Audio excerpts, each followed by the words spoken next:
Membuka kado dari Mayang dan sang kakek. Gala Sky sebut, makasih Pak Dodi. Putra mendiang Vanessa Angel dan Bibi Andriansyah, Gala Sky merayakan ulang tahun kedua. Gala mendapatkan banyak sekali kado dari rekan dan sahabat mendiang orang tua. Bahkan, Gala juga mendapatkan kado spesial dari Mayang dan Dodi Sudrajat. Momen membuka kado Gala diunggah kanal YouTube Fujian pada Rabu 20 Juli 2022. Gala mendapatkan sepatu.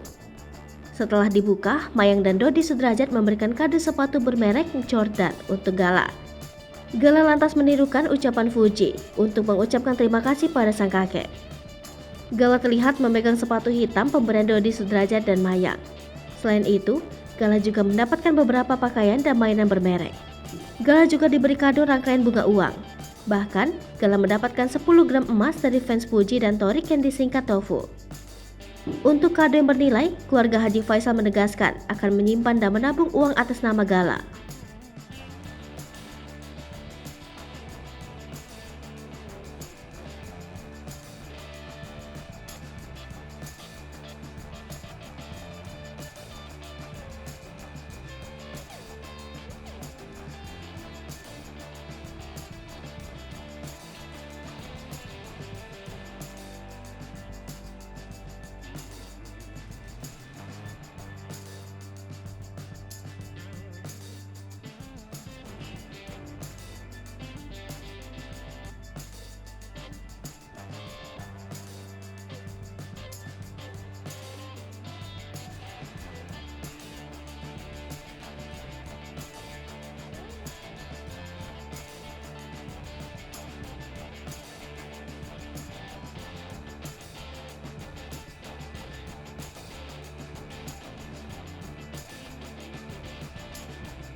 Hai pemirsa Sri Popo TV, jangan lupa komen, like, dan subscribe, serta tonton terus berita-berita terupdate lainnya ya.